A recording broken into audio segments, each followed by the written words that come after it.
Hello everyone, this is Tim with Online Big Blue, bringing you the best in New York Giants sports talk and entertainment. Well, we thought we would do a video this morning because the Giants are making somewhat of some moves recently. It looks like they are now going to be bringing in Brandon Williams, formerly of the Arizona Cardinals. Williams, if you don't remember, was out of Texas A&M, I think back in 2016. He was drafted, I believe, in the third round by the Cardinals. And he actually won the starting job his rookie season opposite of Patrick Peterson, but he lost that job in week 3 and only kind of filled in here and there until he was injured the following year. He's a guy that's got some speed. I mean, he ran a 4.37 40 at the combine, so he is 5'11", 197 pounds. You know, is he a sexy signing? No.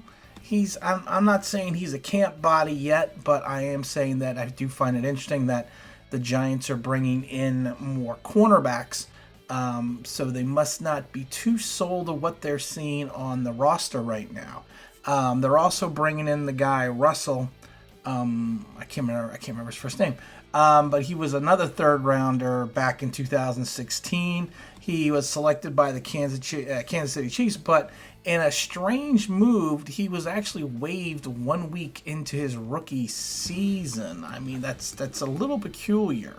I mean, Andy Reid's rationale behind waiving a third round pick that early was basically the fact that he was unable to get comfortable with the defensive scheme. He didn't stand out at all during camp or preseason, and he was really just unable to climb the depth chart. He was picked up by the Bengals that year, and he's played sparingly. I mean, it's not like he hasn't played in the league, but like I said, he's gone from the Chiefs to the Bengals over to he was over at the Los Angeles Chargers as well. He was over on their practice squad. He was released on December 9th of 2019.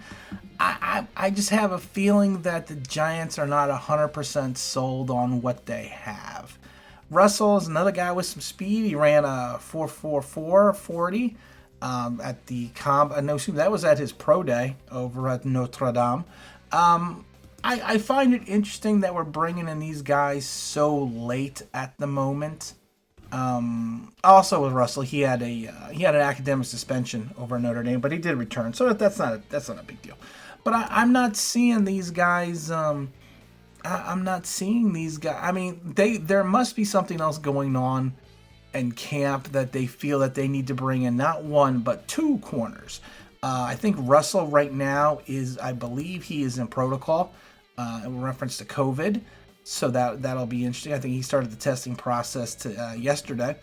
So like I said, I do find it interesting that they're bringing in two guys. We keep hearing about the corners and we keep hearing about the situations with them, but we don't really know exactly what's going on. I do find it interesting that Joe Judge is having the corners wear tennis balls. The cornerbacks, and they're actually taped under their pads. I saw it on Twitter, and it was basically it's teaching them not to hold. Joe Judge came out, of course, said we're not going to accept penalties. We'll find any little trick we can use to teach them not to hold. But I do find it kind of interesting that in 2019, the Giants really didn't commit that many penalties overall. And while the secondary was a problem at times, and they were called for 11 pass interference penalties, which was 5th most in the league, overall the team discipline, the Giants only committed 90 total penalties in 19, which was ranked 3rd fewest in the NFL. So it's not like in reference to penalties. It was actually kind of one of the few years that the Giants did not have penalty issues. So I do find that interesting that he must be seeing something. Joe Judge must be seeing something in camp that is making him have the backs, of course, tape these tennis balls to their hands. It's kind of funny. I don't know if anyone remembers. I think it was back in 2015 or 14. The Cleveland Browns made their defensive backs wear boxing gloves to cut down on holding penalties, and I think it was the Cowboys used boxing gloves as well to teach running backs ball security. And Adrian Peterson, yeah, he trains too with boxing gloves. So I mean, it's, you know what, it's one of those things. It's everyone has their own little trick. Everyone has their own little nuance in what they want to do. So I do find that drill interesting, because you're right. If you can't use your hands, you can't hold.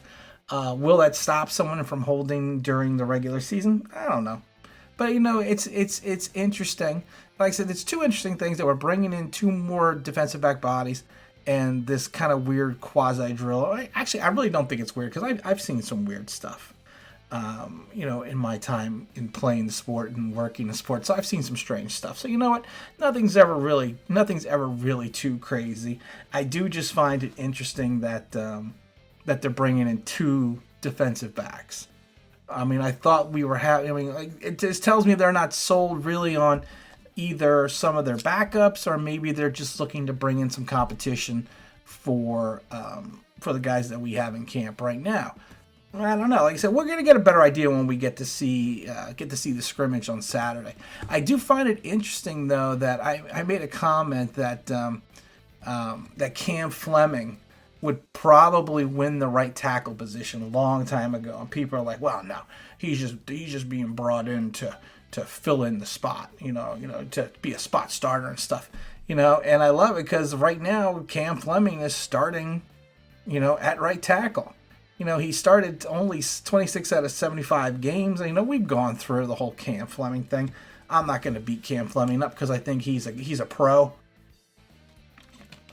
I mean, he's a professional. He's a guy that knows what he's doing. So I'm not going to beat him up in reference to that. Is he a solid player? No. Is he a good fill-in player? Yes. Has he ever won a job outside of injury? No. Is he familiar with Jason Garrett? Yeah, he played with Jason Garrett for the past 2 seasons. So, it's going to be an interesting perspective to see if he wins the job outright, because it will be the first time that he's won the job. Anytime he won a job in Dallas or with the Patriots, it was due to injury. He only started in the Super Bowl for the Pats because of an injury, and they thought so highly of him that they released him the next year. So like I said, you know what? It's interesting. I hope he plays well. I think he will play well. I do think it's gonna. I'm hoping he is a short-term solution until someone like Shane Lemieux or the alpha male Nick Gates comes along and takes that starting position, or Spencer Pulley. We don't even know what's going on with that. But like I said, I am more curious with the situation that we're seeing with the New York Giants in regards to bringing in defensive backs, because I do think that's an interesting approach right now. But again, this is Tim with the Online Big Blue, bringing you the best in New York Giants sports talk and entertainment. And as always, if you could subscribe, if you could ring that bell, I think the news, that'd be awesome.